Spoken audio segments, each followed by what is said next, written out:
प्रिय विद्यार्थियों, मैं सुनील प्रभाकर हमारे YouTube चैनल प्रभाकर क्लासेज पर आपका हार्दिक स्वागत करता हूं। बच्चों, हमने एक टॉपिक पढ़ा था हिंदी की अति सामान्य अशुद्धियां। आज हम उसी टॉपिक को आगे बढ़ाएंगे और समापन की ओर लेकर जाएंगे। शुरुआत हम करेंगे विराम चिन्ह से। विराम चिन्ह ज़्यादा विस्तार से हम विराम चिन्ह को नहीं पढ़ेंगे, बस 2-3 पॉइंट्स हैं जहां बच्चे अक्सर गलती करते हैं, मैं उसी की तरफ आपका ध्यान दिलाऊंगा। सबसे पहली बात कि जो चिन्ह शब्द है वो इस तरह से लिखा जाता है, जो ये मैंने ऊपर लिखा है, इस तरह से ज़्यादातर लोग लिखते हैं, गलत है। इस तरह से आपको नहीं लिखना, ये अशुद्ध रूप है, ठीक है। दूसरी बात जो मैं शुरुआत करना चाहता हूं, बच्चों, कोई भी वाक्य जब प्रश्नवाचक होता है तो प्रश्नवाचक वाक्य के अंत में प्रश्नवाचक चिन्ह का प्रयोग होता है। जैसे वाक्य है, संज्ञा के कितने भेद होते हैं।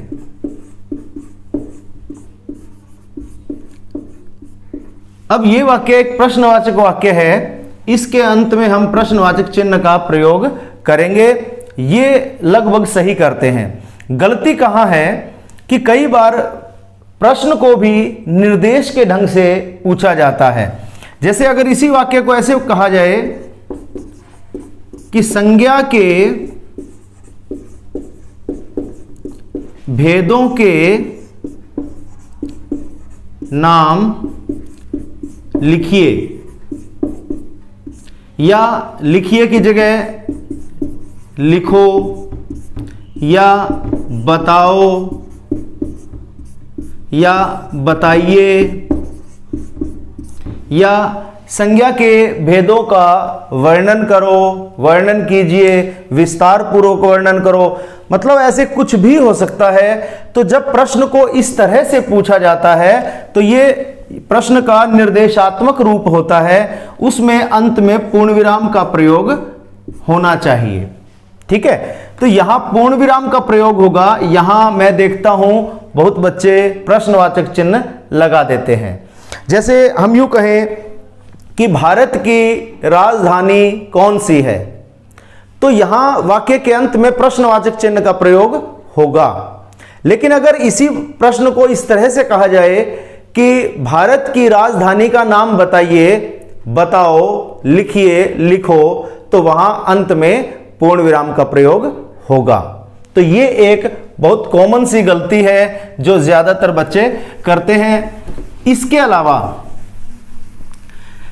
जब भी हम कोई परिभाषा लिखते हैं तो परिभाषा के समाप्त होने के बाद हम जैसे शब्द लिखकर और उस परिभाषा के उदाहरण देते हैं, ठीक है। जैसे यूं कहें कि संज्ञा के स्थान पर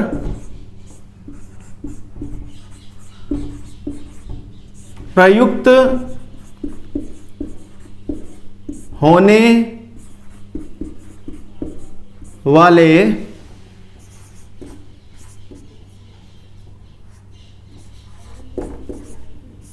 शब्दों को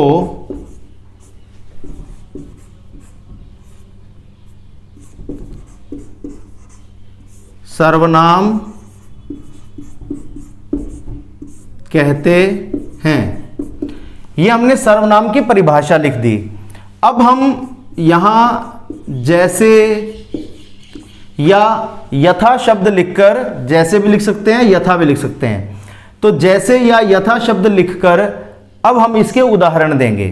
तो बच्चों, जो मैं बता रहा हूं बात वो ये है कि जैसे शब्द से पहले हमेशा इस चिन्ह का प्रयोग करना चाहिए। ये जो मैंने बिंदु लगाकर और उसके नीचे ये अल्प विराम कोमा लगा दिया, इस चिन्ह का नाम होता है अर्ध विराम। अर्धविराम को ऐसे भी लिखा जाता है,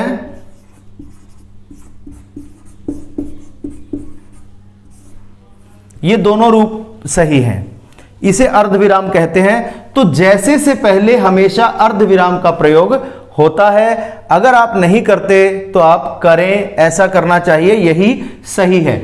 बहुत बच्चे जैसे से पहले यहां अल्प विराम का प्रयोग करते हैं। ये अल्प विराम है जिसे अंग्रेजी में कॉमा कहा जाता है, अल्प विराम।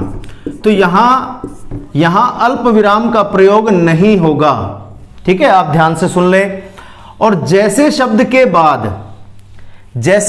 बाद इस चिन्ह का प्रयोग होगा। ये जो चिन्ह है इसका नाम होता है निर्देशक चिन्ह।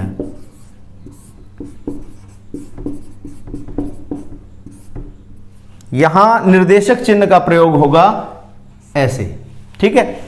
निर्देशक चिन्ह से मिलता जुलता बिल्कुल इसी आकृति का एक चिन्ह और है जो इससे आकार में छोटा है। ये बिल्कुल ऐसा है लेकिन इससे लगभग आधा होता है। ये है योजक चिन्ह। योजक चिन्ह, योजक चिन्ह का प्रयोग दो जो युग्म वाले शब्द होते हैं, युग्म शब्द, जोड़े वाले शब्द जो एक दूसरे के विलोम भी हो सकते हैं, एक ही शब्द दूसरी बार भी आ जाता है, पुनरुक्त शब्द भी होते हैं, या मिलते जुलते अर्थ वाले शब्द भी होते हैं। तो जो जोड़े वाले जो शब्द हैं उनमें योजक चिन्ह का प्रयोग होता है, और जगह भी होता है। विस्तार पूर्वक हम बाद में पढ़ेंगे, अभी हम इसकी बात कर रहे हैं। यहां जैसे के बाद निर्देशक चिन्ह का प्रयोग होगा, तो यह ध्यान रखें आप योजक चिन्ह का प्रयोग ना करें। योजक चिन्ह का यहां प्रयोग नहीं होगा, ठीक है। एक और बात आपको ध्यान रखनी है, कई बच्चे मैंने देखा यहां पूर्ण विराम लगा देते हैं। पूर्ण विराम नहीं लगाना। पूर्ण विराम तब लगता है जब कोई वाक्य समाप्त हो जाता है और उसके बाद नया वाक्य शुरू होता है। यह वाक्य अभी समाप्त नहीं हुआ है, इसलिए यहां पूर्ण विराम नहीं लग सकता, ठीक है। एक और, ये जो निर्देशक चिन्ह है इसका एक और जगह प्रयोग होता है। कहां? जब वाक्य में हम कोई विवरण, कोई निर्देश देने जा रहे हैं। जब हम वाक्य में निम्नलिखित शब्द का प्रयोग करते हैं या निम्नांकित शब्द का, जैसे निम्नलिखित या निम्नांकित, निम्न जमा अंकित, निम्नांकित, या कई बार निम्नोक्त शब्द का प्रयोग कर देते हैं, निम्न जमा उक्त, नीचे कहा गया, या अधोलिखित, अधय जमा लिखित, अधोलिखित, विसर्ग संधि है इसमें। तो कई बार ये जब शब्द वाक्य में प्रयुक्त होते हैं, तो जिस वाक्य में ये शब्द प्रयुक्त हुए हैं उस वाक्य के अंत में निर्देशक चिन्ह का प्रयोग होता है, और हम आमतौर पर क्या कर देते हैं, वहां भी पूर्ण विराम लगा देते हैं। जैसे हम बात करें कि सर्वनाम के 6 भेद निम्नलिखित हैं।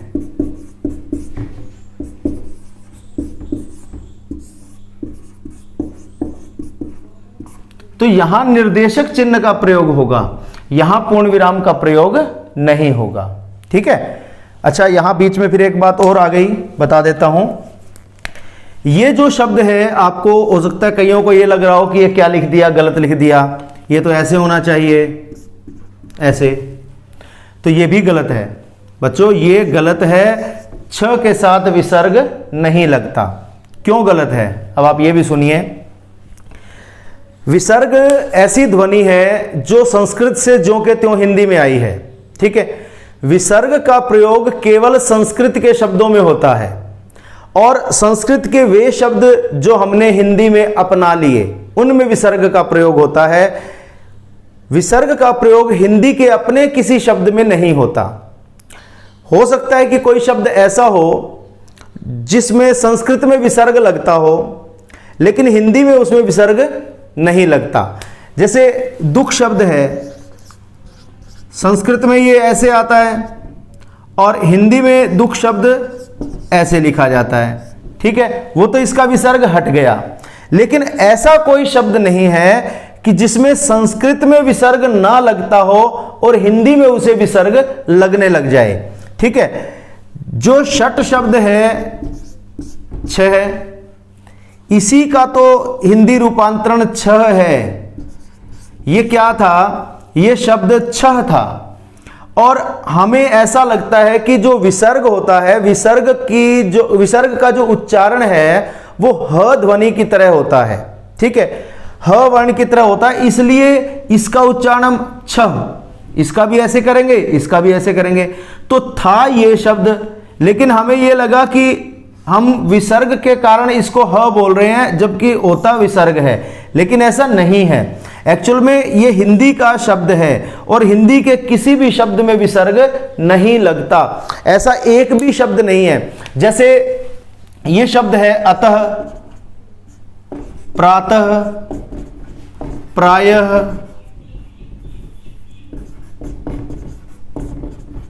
स्वतः, पुनः और अंतः, ठीक है, और क्रमशः,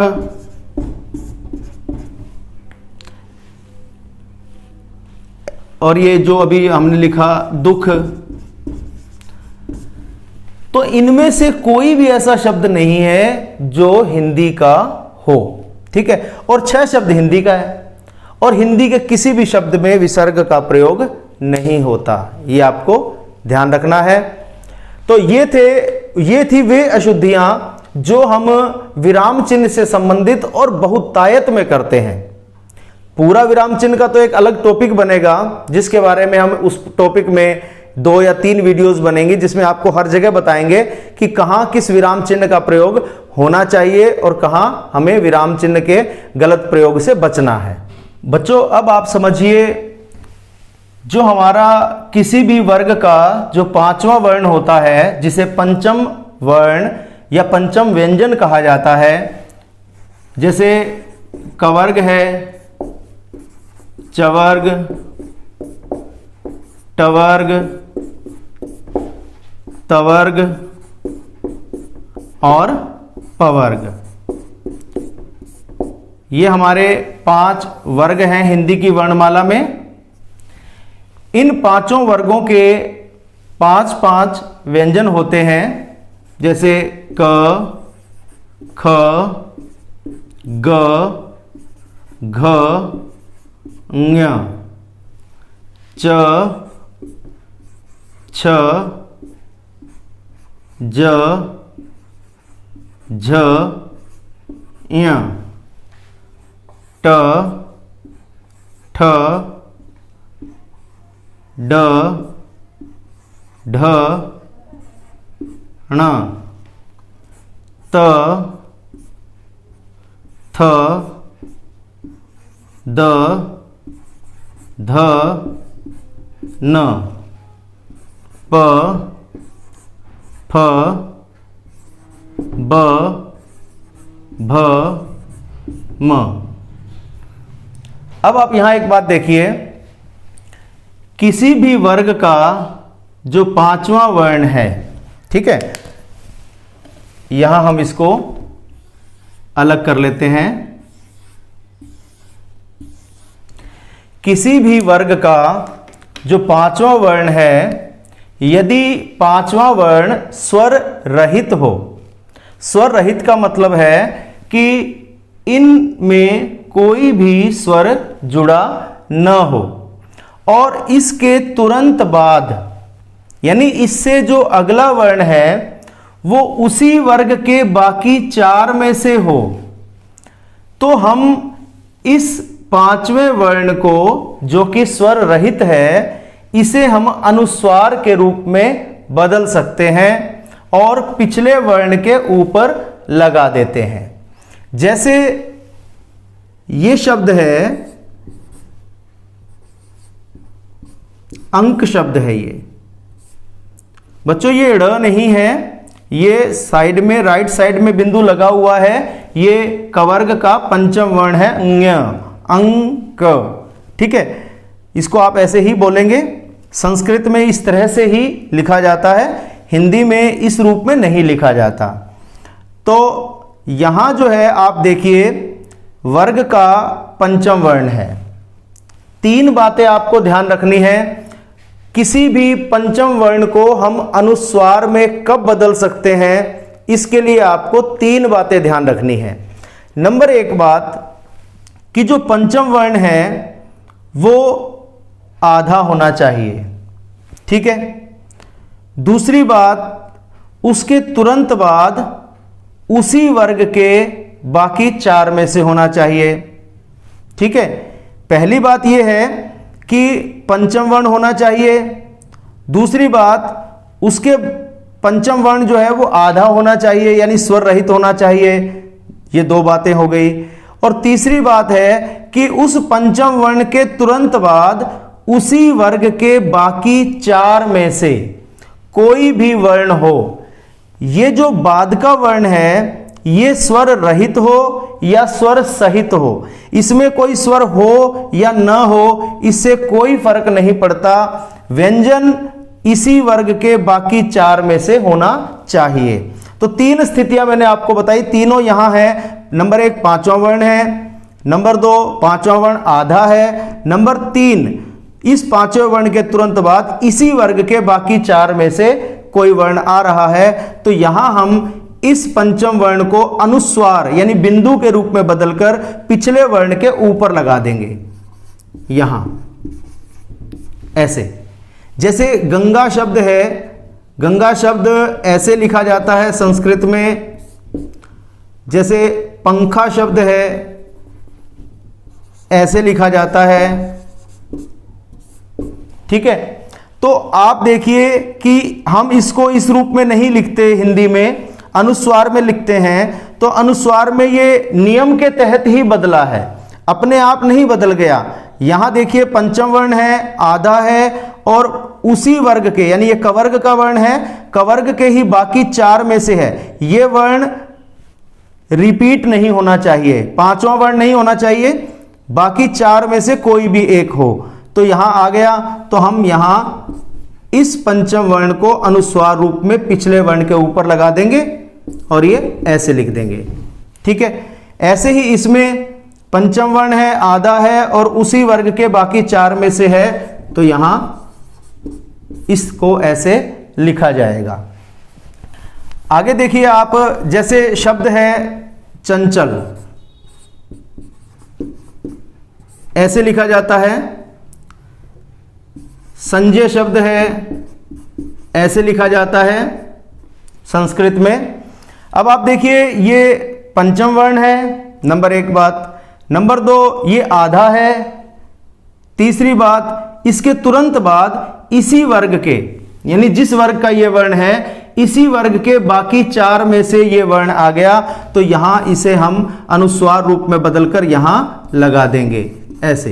हिंदी में इस रूप का प्रयोग होता है, शुद्ध दोनों ही हैं।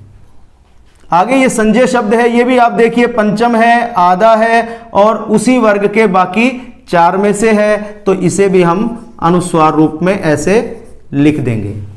ठीक है, और देखिए आप इस वर्ग को देख लें। जैसे शब्द है भंडार, या शब्द है पंडित।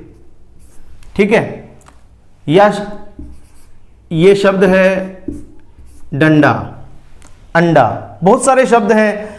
जैसे यहां आप देखें पंचम वर्ण है, आधा है, और इसके तुरंत बाद बाकी चार में से ये वर्ण आ गया। तो हम इसको अनुस्वार में बदल देंगे इस तरह से, और ऐसे लिख देंगे भंडार। इसे हम पंडित इस तरह से लिख देंगे, और डंडा शब्द इस तरह से। ठीक है, जैसे घंटा शब्द है कि एक घंटा हो गया। तो ये अनुस्वार रूप में इसीलिए आता है क्योंकि पांचवा वर्ण है, आधा है, और उसके तुरंत बाद उसी वर्ग के बाकी चार में से है। तो ये घंटा शब्द ऐसे हो जाएगा। ठीक है, इसके बाद आप देखिए, हाँ एक बात और, जैसे पंडित शब्द आप देखें ऐसे, जैसे पंडित शब्द है, हिंदी में दोनों रूपों का प्रयोग होता है, ठीक है। अब पंडित शब्द का अगर हमें छोटा रूप लिखना हो, जैसे हम लिखते हैं पंडित जवाहरलाल नेहरू, तो हम पंडित शब्द पूरा लिखने की बजाय ऐसे लिखकर और ऐसे लिखते हैं पंडित जवाहरलाल नेहरू, ठीक है। र को यहां बढ़ा हुआ आएगा, नेहरू शब्द में र को बढ़ा हुआ आता है।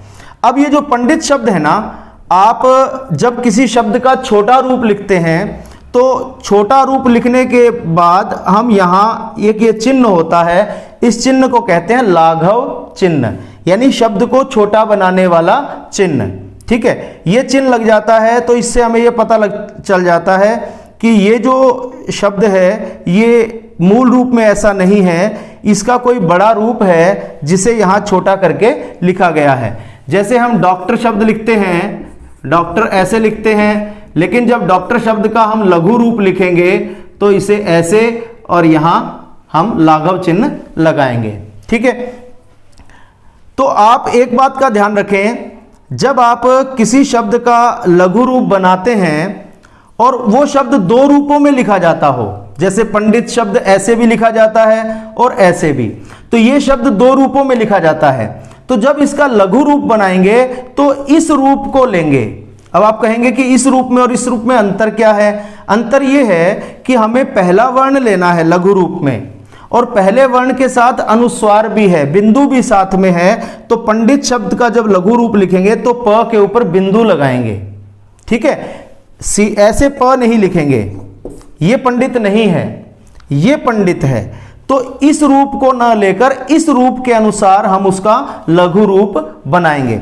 जैसे हम लिखते हैं रोल नंबर, अंग्रेजी का शब्द है रोल और नंबर शब्द भी अंग्रेजी का है। अब ये जो नंबर शब्द है ना, ये दो तरह से लिखा जाता है। आप देखिए, नंबर शब्द ऐसे भी लिखा जाता है और ऐसे भी लिखा जाता है। ये इसी नियम के तहत दोनों रूपों में लिखा जाएगा, अभी हम इस पर बात करेंगे। ये दोनों रूपों में लिखा जाता है, लेकिन जब रोल नंबर हम लिखते हैं तो नंबर शब्द को हम पूरा ना लिखकर उसका लघु रूप लिखते हैं। हम ऐसे लिखते हैं रोल नंबर, ठीक है।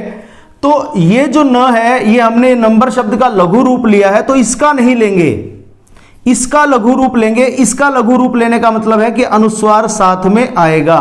तो जब भी आप रोल नंबर लिखें तो न के ऊपर बिंदु जरूर लगाएं और उसके बाद यहां आप लाघव चिन्ह लगाएं। बहुत बच्चे मैंने देखे ऐसे लिखेंगे, न लिखकर उसके ऊपर अनुस्वार तो लगाएंगे नहीं, यहां ये दो बिंदु लगा देंगे विसर्ग की तरह, या एक विराम चिन्ह होता है अपूर्ण विराम, उसकी तरह ये लगा देंगे। ये नहीं लगेगा, ठीक है, ये गलत है। नंबर शब्द ऐसे लिखा जाएगा, इस रूप को लेंगे, ठीक है, और साथ में यहां लाघव चिन्ह लगाएंगे। ये आपको ध्यान रखना है। अब आप देखिए, जैसे ये है त थ द ध न, एक शब्द है मान लो संतोष, ठीक है, चिंता ये है, या बंदर, अंदर, बहुत सारे शब्द हैं। अब आप यहां देखिए, ये अनुस्वार में कैसे बदलेगा? पांचवा वर्ण है, आधा है, और इसके तुरंत बाद इसी वर्ग के बाकी चार में से है, तो इसलिए ये इस तरह से हो जाएगा। इसमें भी यही स्थिति है, इसलिए ये शब्द ऐसे भी लिखा जा सकता है और ये शब्द इस तरह से लिखा जा सकता है, ठीक है। अब आप पवर्ग को देखिए, जैसे शब्द है कंपन, या एक शब्द है कंप्यूटर, ठीक है, अंबर, अभी हम नंबर शब्द की बात कर रहे थे, नंबर, ठीक है, और भी बहुत सारे शब्द हैं। अब आप यहां देखिए, यहां पंचम वर्ण है, आधा है, और उसके बाद उसी वर्ग के बाकी चार में से है, तो यहां अनुस्वार हो जाएगा इस तरह से। यहां मैंने आपको बताया था कि ये पांचवा होना चाहिए, पांचवा और दूसरा ये आधा होना चाहिए, और इसके बाद इसी वर्ग के बाकी 4 में से आए, इसमें कोई स्वर हो या ना हो, इससे कोई अंतर नहीं पड़ता, हमें व्यंजन देखना है। तो ये व्यंजन आ गया, तो यहां इसको ऐसे म की जगह इसने ले ली अनुस्वार ने, और ये इस तरह से कंप्यूटर।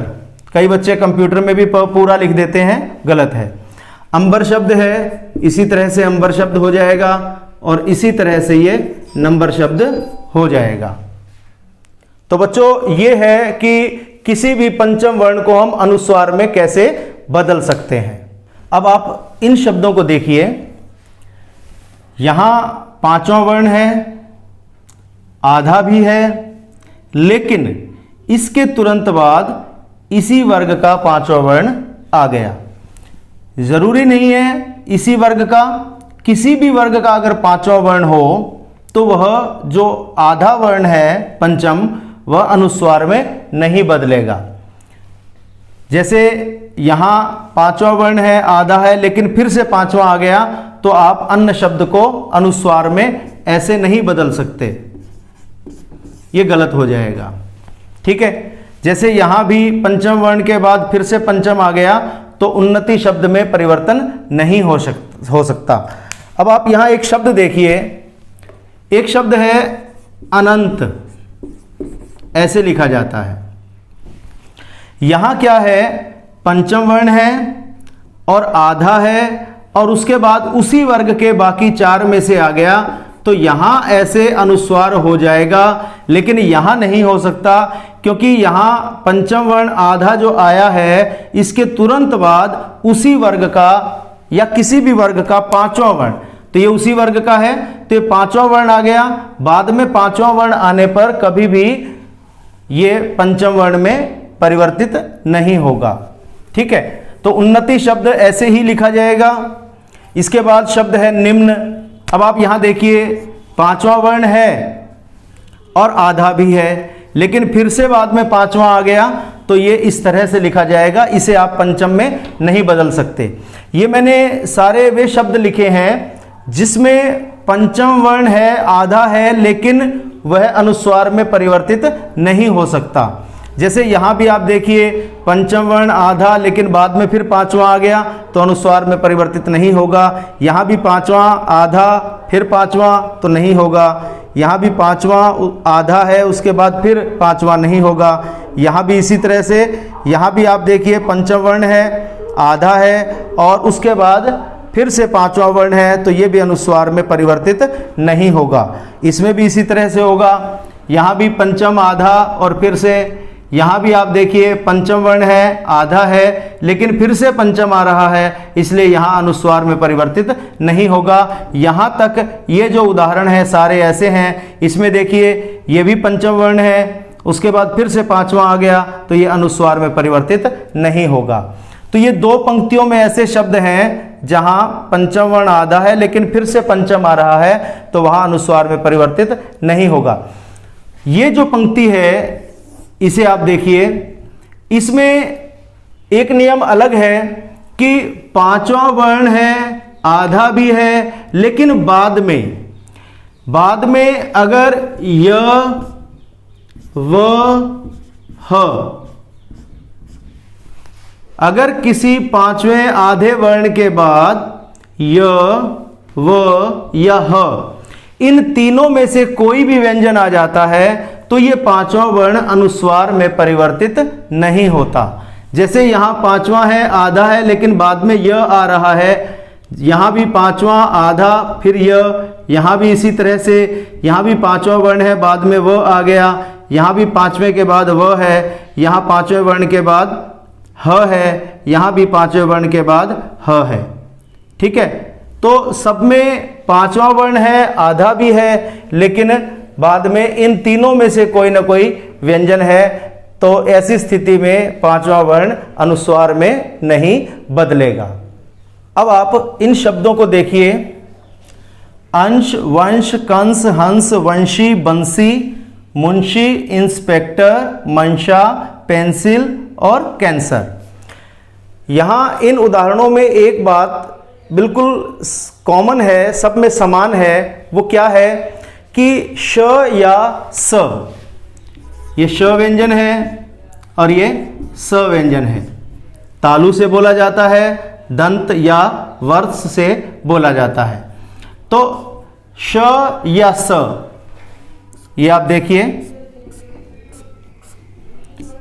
श या स व्यंजन से पहले कभी भी पंचम वर्ण का प्रयोग नहीं होता, हमेशा अनुस्वार का प्रयोग होता है। यदि अनुस्वार और पंचम वर्ण में से एक विकल्प हो तो पंचम वर्ण का प्रयोग नहीं होगा। ऐसा नहीं है कि जहां भी हम श या स व्यंजन लिखेंगे उससे पहले हम हमेशा अनुस्वार लगाएंगे, नहीं।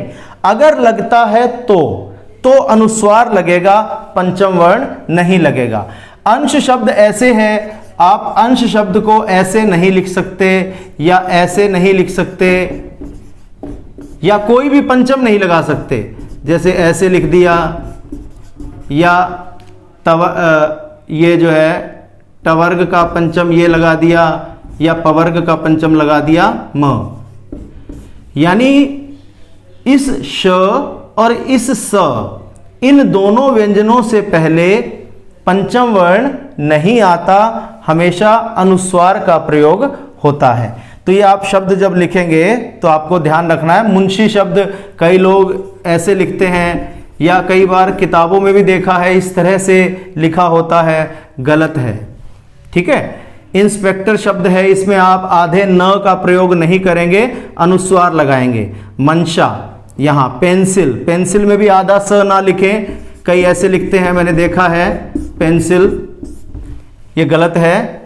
हालांकि अंग्रेजी का शब्द है, पेंसिल भी, कैंसर भी, इंस्पेक्टर भी, तीनों अंग्रेजी के शब्द हैं, लेकिन यहाँ अनुस्वार का प्रयोग होगा। जब हिंदी में इसको लिया जाता है तो यहाँ अनुस्वार लगाया जाएगा।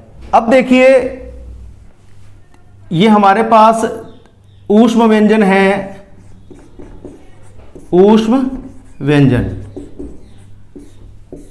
4 है, श, श, स और ह। ये ऊष्म व्यंजन का क्रम है, सही क्रम यही है, ठीक है। और इस क्रम को याद करने के लिए मैंने वर्ण परिचय में बताया था कि शीला षटकोण सीखती है, या एक और बताया था शकुनी षड्यंत्र सिखाता है। ये पंक्ति जब आप याद रखेंगे तो आपको ध्यान रहेगा कि शकुनी यानी कि श पहले आएगा, षड्यंत्र यानी कि श ये जो मूर्धा से बोला जाता है ये उसके बाद आएगा, सिखाता का स और है का ह। तो ये इस तरह से ये क्रम आपको याद रहेगा, आप ध्यान रखें, शकुनी षड्यंत्र सिखाता है। तो ये 4 जो ऊष्म व्यंजन हैं, इनमें से ये जो 3 हैं पहले, ये 3 आप ध्यान रखेंगे, मैं इसको एक बार छोड़ देता हूं। जो ये 3 व्यंजन हैं, ये जब किसी शब्द में प्रयुक्त होते हैं तो इसी क्रम में प्रयुक्त होते हैं जिस क्रम में ये वर्णमाला में दिए हुए हैं। जैसे एक शब्द आप कोई भी देखिए, किसी शब्द में मान लो इसका और इसका प्रयोग हो रहा है, इस वर्ण का और इस वर्ण का प्रयोग हो रहा है, तो ये वर्ण पहले आएगा और ये बाद में आएगा। जैसे शेष शब्द है, शेष शब्द जब लिखा जाएगा उसमें जरूरी नहीं है कि तीनों आए, तीनों में से कोई भी 2 आएंगे तो वो उसी क्रम में आएंगे। जैसे शेष शब्द आया तो श इसमें पहले होता है तो यहां शब्द में पहले ही आएगा, और यहां बाद में होता है तो यहां बाद में ही आएगा। जैसे एक शब्द है, मान लीजिए शीर्ष, ठीक है, तो यहां आप देखिए श ये पहले आया है और ये श बाद में आया है, ठीक है।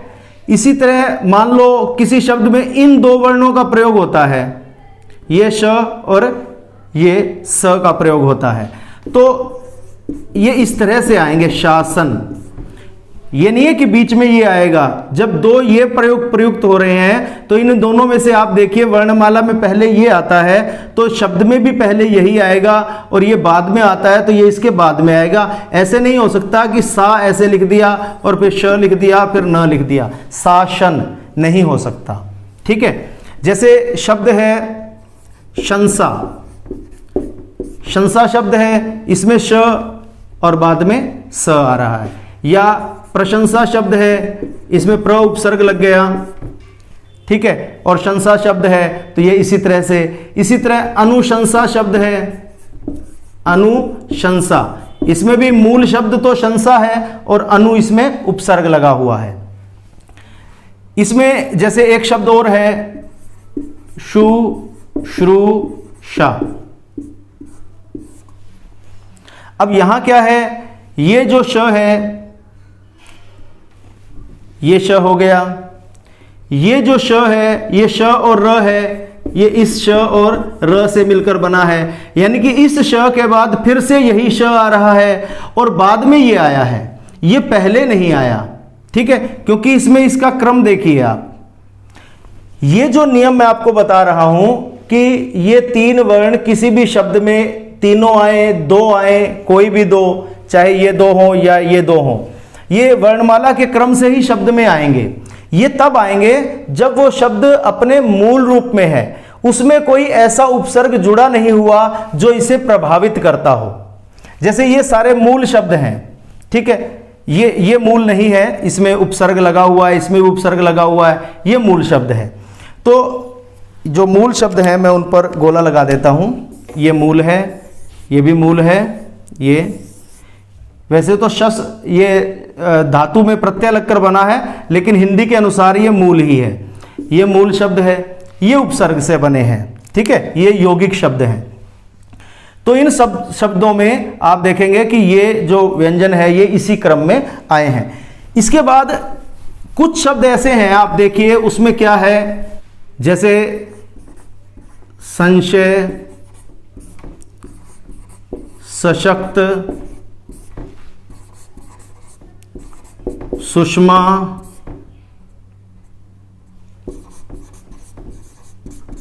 सुशासन, ठीक है। इन सारे शब्दों में अब आप कहेंगे कि यहां तो स पहले आया, जबकि क्रम में बाद में आता है, श पहले आता है। यहां श बाद में है और स पहले है, यहां भी इसी तरह से है, यहां भी स पहले है और श बाद में है, और यहां भी स पहले है और श बाद में है। तो आप कहेंगे कि ये अपवाद हैं, ये अपवाद नहीं है, ठीक है। ये बात ये है कि ये मूल शब्द ही नहीं है। संशय शब्द कैसे बना, इस तरह से संधि में हमने पढ़ा सम जमा शय संशय, संधि के नियम के अनुसार ये जो म है ये अनुस्वार में बदल गया, तो यहां इस तरह से। अब आप देखिए मूल शब्द है शय, शय शब्द में श था, यहां पर ये सम उपसर्ग अलग से इसमें जुड़ा है, तब ये सम का जो स है वो यहां रह गया और आपको ऐसा लग रहा है कि ये क्रम भंग हो गया। ये क्रम भंग नहीं हुआ, ना ही नियम भंग हुआ है, ठीक है। तो ये मूल शब्द नहीं है, इसलिए इसमें आपको ऐसा लग रहा है। सशक्त शब्द भी ऐसे है, मूल शब्द है शक्त, शक्त शब्द में स उपसर्ग लग गया। जैसे बल शब्द में स उपसर्ग लगता है, सबल बन जाता है। जैसे परिवार शब्द में स उपसर्ग लगने से सपरिवार बनता है, ऐसे ही शक्त शब्द में अ उपसर्ग लगने से स उपसर्ग लगने से सशक्त शब्द बन गया। तो इसलिए आपको लग रहा है कि यहां क्रम, ये नियम यहां गलत हो गया, नियम गलत नहीं हुआ। सुषमा शब्द है, संधि में हमने पढ़ा, व्यंजन संधि का उदाहरण है। व्यंजन संधि में हमने कहा था कि यहां ई या उ स्वर हो और बाद में स आ जाए तो स जो व्यंजन होता है वो श व्यंजन में परिवर्तित हो जाता है। तो सु जमा समा, तो स के बाद स, यहां स था, ये जो स है ये संधि के नियम के अनुसार श में परिवर्तित हो गया, इसलिए आपको ये ऐसा आगे पीछे लग रहा है इसके अनुसार। जैसे एक शब्द और मैं यहां ऐड कर देता हूं, सुषुप्त, अभी हम इस पर भी बात करेंगे। जैसे ये शब्द आप देखिए सुशासन, मूल शब्द तो शासन था और शासन शब्द में ये नियम लागू हो रहा है कि श पहले है और स बाद में है। यहां सु उपसर्ग लगा, सुशासन, अच्छा शासन, तो यहां इसलिए ये नियम आपको गलत लग रहा है। सुषुप्त भी ऐसे ही बना है, सु जमा सुप्त। जैसे यहां व्यंजन संधि का उदाहरण था, ये भी व्यंजन संधि का उदाहरण है। तो यहाँ स जो है वो श में बदल गया, इसलिए यहाँ ये आपको परिवर्तन दिखाई दे रहा है। तो इस नियम का कोई अपवाद नहीं है। कहीं भी मूल शब्द में यदि इन तीनों में से कोई भी 3 या 2 व्यंजन जब आएंगे तो इसी क्रम में आएंगे जिस क्रम में ये वर्णमाला में दिए हुए हैं। हाँ, यदि उनमें कोई उपसर्ग जुड़कर ऐसा कोई परिवर्तन आता है तो वो एक अलग बात है। बच्चों, कुछ शब्द ऐसे हैं जिनमें पहले हल चिन्ह का प्रयोग होता था लेकिन अब उनमें हल चिन्ह का प्रयोग नहीं होता। जैसे शब्द है महान, विद्वान, श्रीमान, भगवान, हनुमान, ऐसे और भी शब्द हैं पर मुख्य शब्द यही हैं जिनका हम अधिक प्रयोग करते हैं। इन सारे शब्दों में पहले हल चिन्ह का प्रयोग होता था ऐसे, लेकिन आज ये सारे शब्द इस तरह से नहीं लिखे जाते। अब इनमें हल चिन्ह हिंदी में हटा दिया गया है। महान शब्द को आप ऐसे लिखेंगे, विद्वान शब्द ऐसे, श्रीमान अब यहाँ भी हल चिन्ह न लगाएं, भगवान शब्द भी इस तरह से और हनुमान शब्द भी इस तरह से आएगा। और कुछ शब्द ऐसे हैं जिनमें हल चिन्ह अभी भी है, हटाया नहीं गया है। वे शब्द कौन से हैं? जैसे सन, हम लिखते हैं सन 1947 में भारत आज़ाद हुआ, तो ये सन। जैसे शब्द है पश्चात, अर्थात, संवत, ठीक है, और सम्यक, पृथक, ठीक है, और परिषद, उपनिषद। इन सब शब्दों में हलंत का प्रयोग होता है, हल चिन्ह का प्रयोग होता है। प्रिय विद्यार्थियों, अभी हमने हिंदी की अति सामान्य अशुद्धियों के बारे में चर्चा की। हमारी अगली वीडियोज़ में हम वर्तनी की अशुद्धियों के बारे में पढ़ेंगे। कुछ वीडियोज़ हमारी हैंड राइटिंग पर भी आएंगी कि सुंदर लेख कैसे बनाया जाता है। आगे आने वाले समय में जल्द ही मेरा प्रयास रहेगा कि मैं सुलेख पर भी कुछ वीडियोज़ बनाऊं। अगर आपको ये समझाए गए पाठ समझ में आते हैं और आपको अच्छे लगते हैं तो आप चैनल को सब्सक्राइब कर लीजिए, लाइक कीजिए और इसको ज़्यादा से ज़्यादा शेयर कीजिए। बहुत बहुत धन्यवाद।